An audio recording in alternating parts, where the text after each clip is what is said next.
Ang kwentong ito ay hango sa totoong buhay. Karanasan ito ni Bernardo.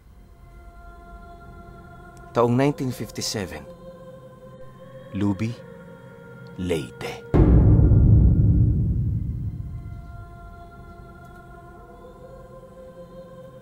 Itong mga panahong ito, kakauwi lang ng pamilya ni Bernardo sa Albuera. Ilang taon din sila doong hindi nakabalik, gawa ng magmula noong nakapag-asawa siya sa lugar na sila ng kanyang asawa tumira. Hindi naman yung problema, lalo pat ginusto din naman niya. Masaya naman sa lugar na yan. Ang kaso nga lang, napakaraming tao ang dapat niyang pakisamahan. Malawak kasi yung angka ng asawa niya at halos araw-araw din nila yung nakikita, gawa ng sa bahay sila ng mga magulang nito nakatira. Matindi ang ginawang pakikisama doon ni Bernardo para lamang makibagay sa mga ito. Yung mga tsuhin kasi ng asawa niya, kilala sa lugar na ito bilang bayarang mamamatay tao. Minsan nga, bago yun magtrabaho, nasisipat niya yung bumibisita sa ama ng kanyang asawa para kumuha ng mga mahabang patalim. Itak at talibong lang ang ginagamit nito sa pagpatay, pero ayon sa asawa niya, ni minsan hindi pa yon nahuli. Marami rin kasing kargang mutya ang grupong yon, kaya lahat ng gustuhin nila, magagawa nila.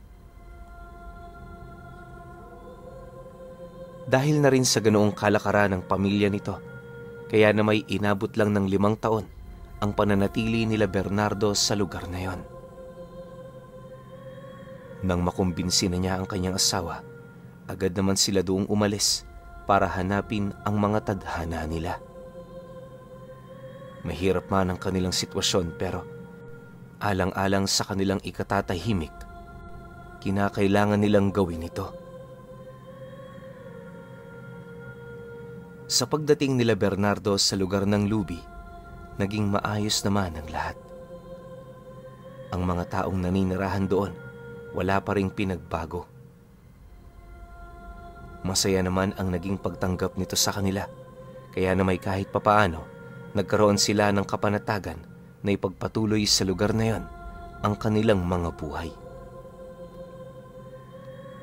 Hindi naglaon, nang marating na nila ang pamamahay ng mga magulang niya, buong paggalang naman sila doong humingi ng permiso na habang wala pa sila, doon na muna sila titira pansamantala. Matapos naman yung marinig ng kanyang ama, napangiti lang naman yon habang sumasagot sa kanya ng, "At sino namang mga magulang ang tatanggi sa pakiusap ng kanyang anak? Pumasok ka na, anak. Matagal na namin kayong hinihintay." Lumipas ang araw na yon.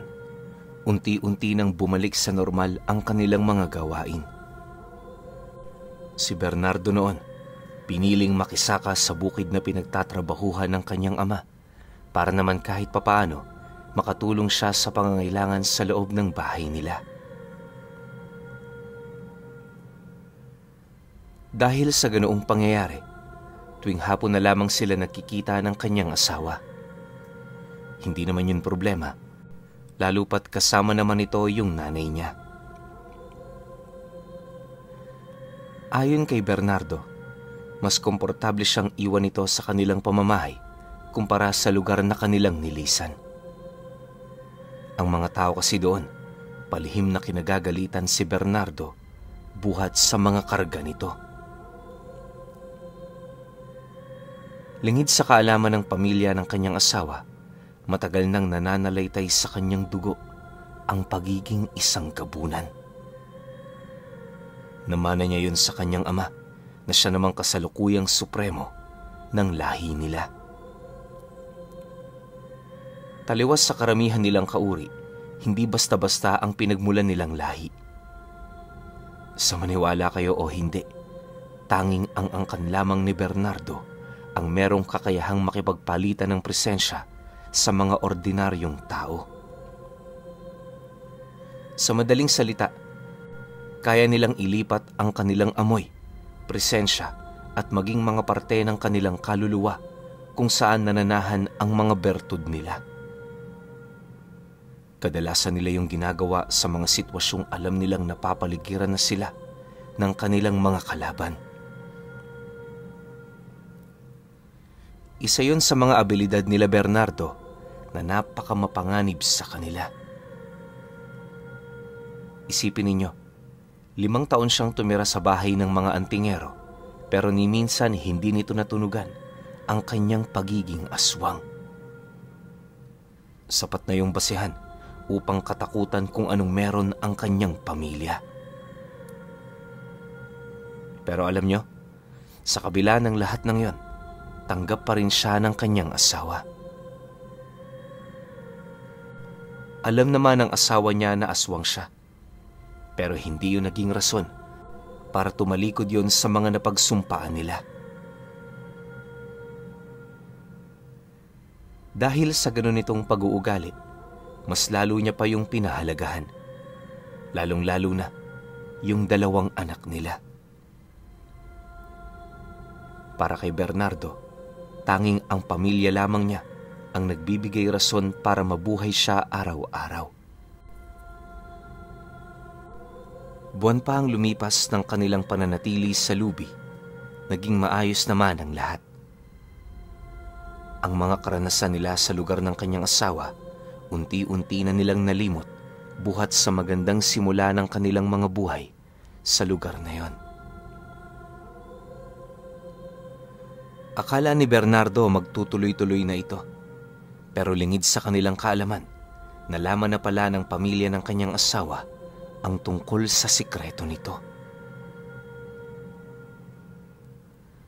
Dumating ang isang araw, nagulat na lamang siya nang masipat niya ang isa sa mga tiyuhin nito na kampanteng naglalakad sa lugar nila.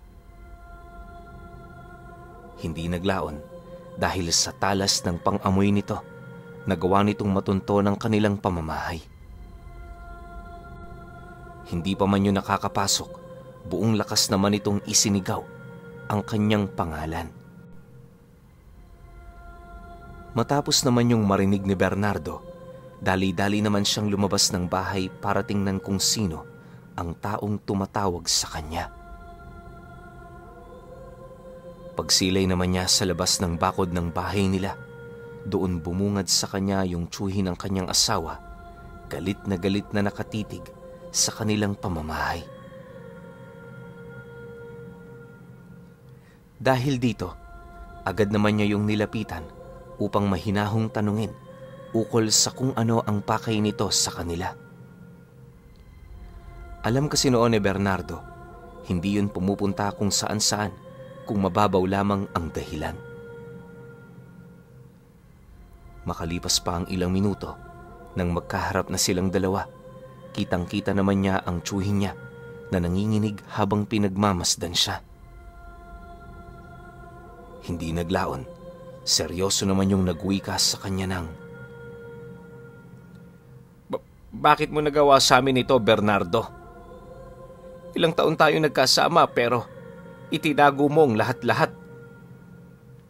Ngayon kahit hindi mo ipagtapat, sapat na ang bahong naaamoy ko sa katawan mo. Hindi ako makapaniwala na sa loob ng 5 taon, nagpatira kami ng demonyo sa aming tahanan." Nang marinig naman niya ang sinabi nito, napayuko lang naman siya habang sumasagot ng, "Bakit, tiyo? Kung magtatapat ako sa inyo, matatanggap niyo kaya ako? Ni minsan ba, tinanong mo ang sarili mo kung anong paningin niyo sa mga katulad namin?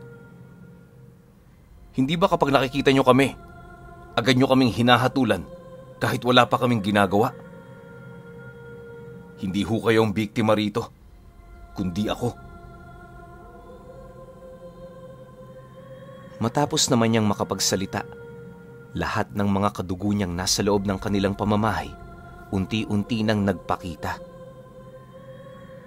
Bawat isa sa mga ito tahimik na nagmamasid sa tiyuhin ng asawa ni Bernardo.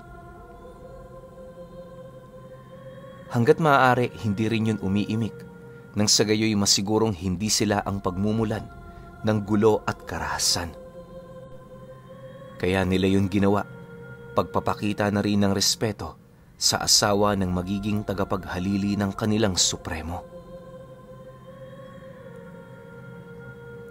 Makalipas pa ang ilang minutong pagpapakiramdaman sa bawat isa, bahagya naman sila noong natigilan matapos nilang marinig magwika ang tiyuhin ng kanyang asawa ng, "Ganun ba? Sige, kayong bahala. Pero hindi magbabagong pasya namin. Humanda na lang kayo sa magiging kahahantungan nito." Kasabay ng pagwika nito ay ang dali-dali naman itong paglakad papalayo. Hindi naglaon. Nang mawala na yon sa kanilang paningin, agad naman silang nagkumpulan para pag-usapan ang tungkol sa mga nangyari.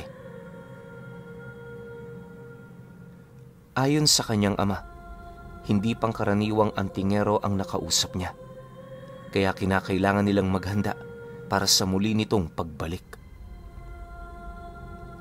Malakas din ang kutob nito na hindi yun titigil hanggat hindi nito nababawi ang kanyang asawa. Mariinding inilahad ng tatay niya na dahil sa pangyayaring yon, asahan na nila ang magiging engkwentro sa pagitan ng kanilang mga pamilya. Dagdag pa nito na, bagaman malayo ang tahanan ng mga antingerong yon, hindi hadlang sa kanila ang distansya para bumalik doon sa lalong madaling panahon. Ayon kasi sa mga napagtanungan nito, may kakayahan ng pamilya ng kanyang asawa na makapaglakbay gamit ang mga lagusang nililikha nila sa mga katawan ng puno. Matapos naman yung mailahad ng kanyang ama, dahan-dahan naman yung humawak sa kanyang balikat habang nagsasabi ng, "Matagal ko nang inaasahan ang pangyayaring ito, anak. Sinasabi ko na nga ba, mag-iiba talaga ang pakikitungo nila sa'yo sa oras na malaman nila kung ano ka. Gayunpaman, hindi ka namin tatalikuran. Hanggang huli ipaglalaban namin kayo. Nandito na to, kaya mas mainam na wag na tayong magsisihan."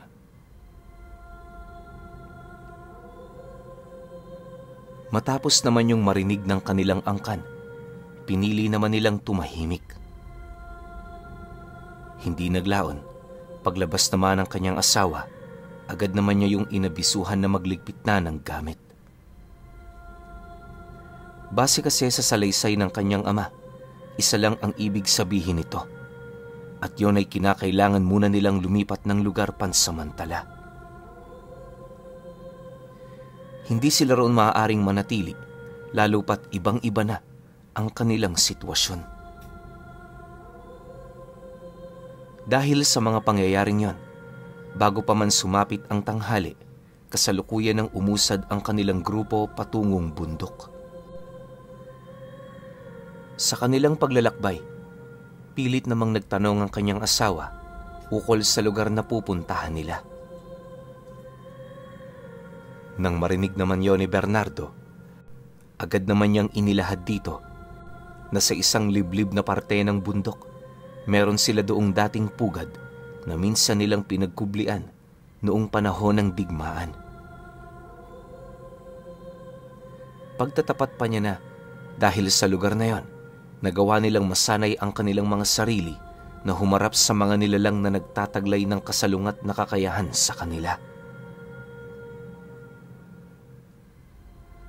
Matapos naman niya yung mailahad, agad naman niya yung inabisuhan na mas mainam na makita niya ito gamit ang kanyang sariling mata.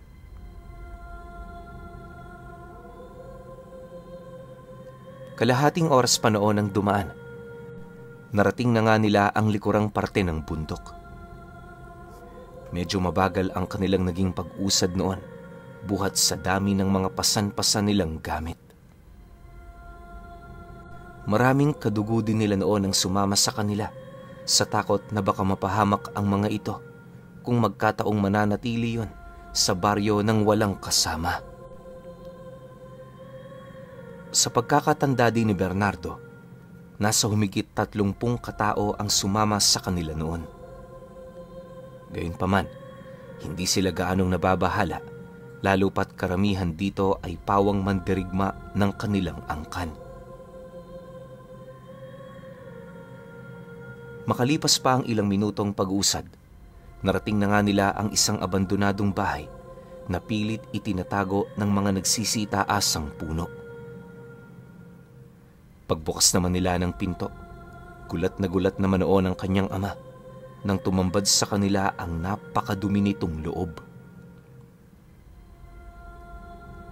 Pagsilay naman doon ng kanilang mga kadugo, agad naman yung nagsipasok na parang naalintana pa ang mga makakapal na alikabok na nagkalat na lamang kung saan-saan. Dahil sa dami ng lilinisin, halos ginugol ni Bernardo ang buong gabi upang ayusin ang silid na pagtitirhan ng kanyang mag-ina. Sa pagsapit ng sumunod na araw, kahit papaano naging maayos naman ang kanilang sitwasyon sa lugar. Bawat isa sa kanilang mga kasama, merong ginagawang trabaho upang mapanatili ang kaayusan at pagkain ng kanilang angkan. Gabi-gabi ring naglilibot at gumagala ang mga ito para makakuha ng kanilang mga pagkain at para makapagbantay na rin. Dahil sa ganun nilang sitwasyon, kaya na may inaasahan na nila na hindi basta-bastang makakapasok sa lugar na yon ang pamilya ng kanyang asawa. Para makasigurong bantay sarado ang buong daan patungo rito, naglatag sila ng iba't ibang uri ng bagat sa kabuuan ng lugar. Ngunit 1 linggo pa noon ang lumipas, nabalitaan na lamang noon nila Bernardo na ang mga patibong na kanilang ikinalat, pawang mga pangkaraniwang mamumundok, ang mga nabitag.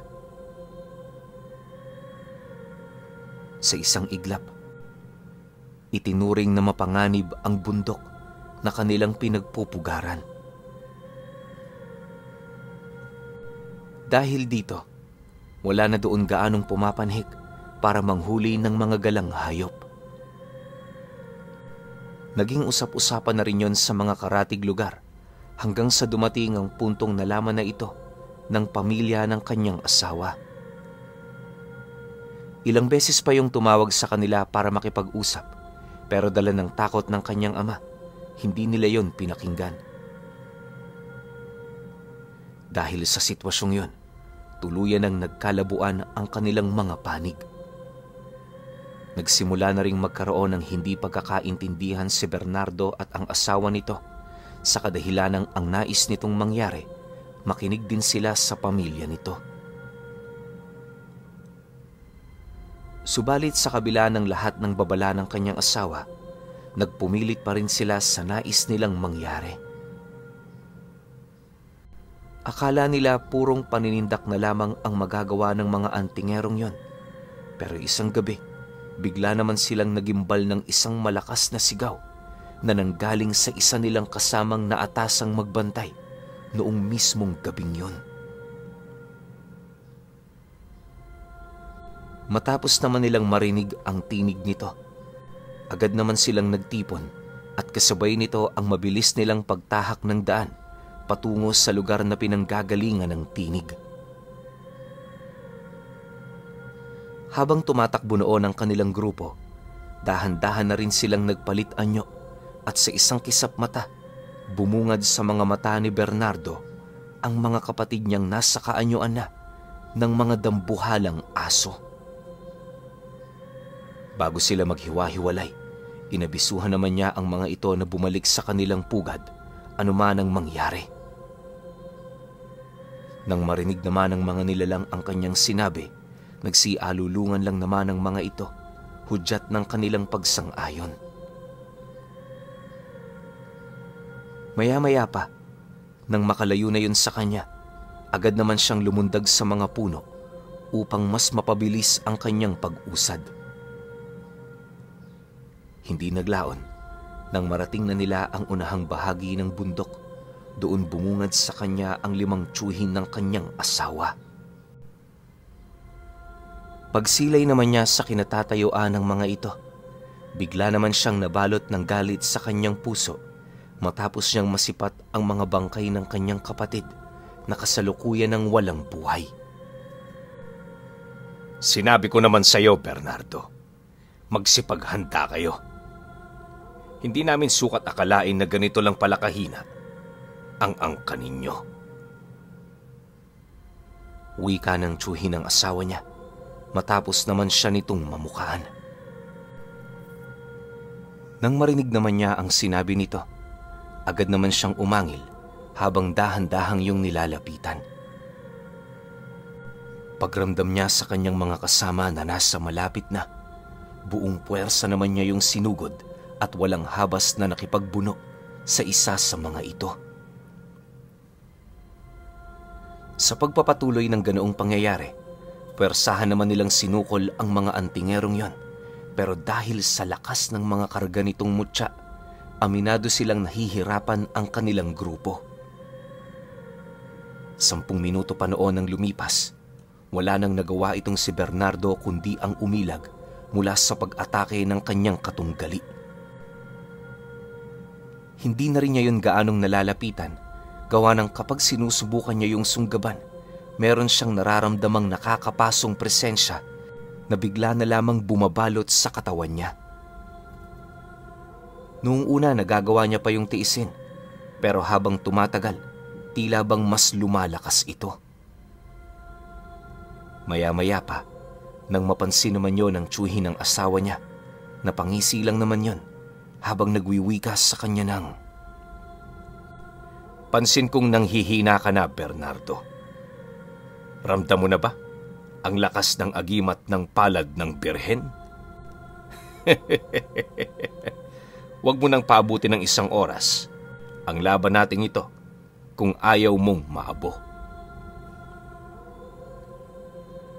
Matapos naman itong makapagsalita, dahan-dahan naman itong hinawakan ang kwintas nitong halos hindi niya gaanong maaninag, buhat sa nakakabulag nitong liwanag na nagmumula dito. Pagsilay naman niya sa pagmumukha ng tiyuhin niya, napansin naman niya yung pangisi-ngisi habang merong inuusal na mga kataga. Pagtahimik naman ito, bigla naman siyang napaluhod mula sa kanyang kinatatayuan matapos niyang maramdaman ang napakabigat na presensya na unti-unting dumadagan sa kanya. Paghandusay niya noon sa lupa, nasipat na lamang niya ang kanyang mga kapatid na paisa-isa nang nagagapi ng mga kalaban nila. Hindi naglaon nang siya na lamang ang natira. Pinilit naman niyang gumapang papalayo, subalit habang ginagawa niya ito, paulit-ulit namang tumatama sa kanyang likod ang latigo nitong hawak na gawa sa baging ng makabuhay. Dahil sa tindi ng sakit na kanyang nararamdaman, hindi na niya namalayan pa na nawalan na pala siya ng malay. Pagmulat ng kanyang mga mata, bumungad sa kanya ang bangkay ng kanyang mga kapatid. Dahil sa pangyayaring yon, pinilit naman niyang magpumiglas mula sa mga baging na nakatali sa kanyang katawan, pero hindi niya yon kayang sirain. Nang mapagtanto naman niyang wala na siyang kawala, sinubukan naman niyang kausapin ng mga antingero, subalit sa kasamaang palad, hindi siya nito pinakinggan. Pagkaraan pa ng ilang minuto, agad naman siyang nilapitan ng pinakamatanda sa mga ito habang seryosong nagwiwika sa kanya ng, "Isa lang ang pakay namin dito, Bernardo. Isuko mo ang pamangkin namin at ang iyong anak. Sa ganoong paraan matutuldo ka namin ng mga nangyari ditong patayan. Iyo sanang maunawaan na sa bawat pagmamatigas ninyo, buhay ng inyong pamilya ang mawawala. Kailan may hinding-hindi nyo kami matatalo?" Nang marinig naman niya ang sinabi nito, napaiyak lang naman siya, gawa ng alam niya sa kanyang sarili na yon ay nagsasabi ng totoo. Upang mapaunlakan ang nais mangyari ng kanyang tiyuhin, agad naman siyang nagbitaw ng isang napakalakas na pag-atungal, hudyat ng kanyang pagsuko. Subalit, nang marinig yon ng kanyang ama, mas lalo pa yung nagpumilit na makipaglaban sa mga antingero. Maya-maya pa, nagdesisyon na ang mga antingerong yon. Nakalad ka rin siya patungo sa kanilang pugad. Pagdating naman nila sa lugar, agad naman siyang ibinalibag sa lupa na siyang naging sanhi upang mas lalo pang magalit ang mga kadugo niya. Imbis na makipag-usap yon ng mahinahon, pinili ng mga itong makipaglaban sa mga taong yon na siyang naging sanhi upang matuldukan ang paghahari ng kanilang angkan sa lugar ng lubi. Nang mapaslang sa digmaan ang kanyang ama, agad namang nagsipulasan ang mga mandirigma nito, pero hindi yun pinahintulutan ng mga antingero. Sa abot ng kanilang kakayahan, nilipol nila ang mga ito hanggang ang matira na lamang sa lugar ay si Bernardo at ang kanyang mag-ina. Sa loob ng halos 2 oras na pakikipaglaban nila, tuluyan na ngang nagapi ang kanilang angkan. Habang pinagmamasdan niya ang mga bangkay ng kanyang mga kadugo, wala naman siyang ibang nararamdaman kundi ang galit at puot laban sa mga ito. Sa pagsilay naman niya sa kanyang mag-ina, napangiti lang naman siya habang nagwiwika doon ng, "Alagaan mo ang mga anak natin. Palakihin mo sila sa pagmamahal. Kapag nag-asawa kang muli, huwag mo sana silang pahihirapan. Mag-iingat kayo. Pasensya na. Hindi ko matutupad ang mga pangako kong magkakasama tayo hanggang sa pagtanda natin."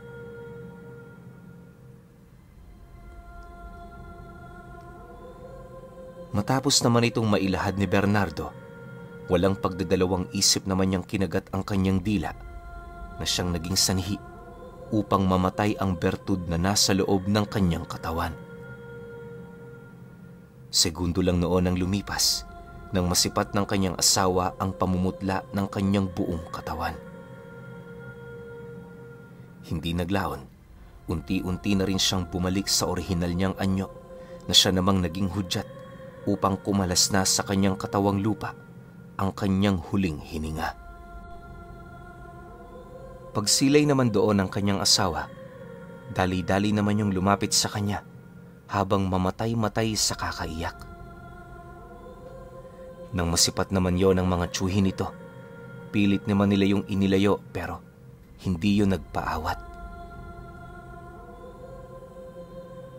Dahil sa galit ng asawa ni Bernardo sa kanyang mga kadugo, nagdesisyon siyang magpakalayo-layo na sa lugar nila. Pag-alis niya noon sa kanilang pamamahay, mariin naman niyang inabisuhan ng mga ito na magmula sa araw na yon, hindi na sila magkakadugo. Dagdag pa nito na, yun na ang magiging huli nilang pagsama. Sa paglaki ng anak nila Bernardo, paulit-ulit na inilahad dito ng kanyang asawa kung gaano siya kabuting ama. Sa sobrang pagmamahal din ito sa kanya, hindi na yon naghanap pa ng iba hanggang sa pagtanda. Pero alam niyo pinuno na hanggang sa kamatayan ng kanyang asawa, hinding-hindi pa rin ito malimut-limutan ang tungkol sa yumao nitong asawa na namatay dahil sa abilidad ng tiyuhin niya na palad ng birhen.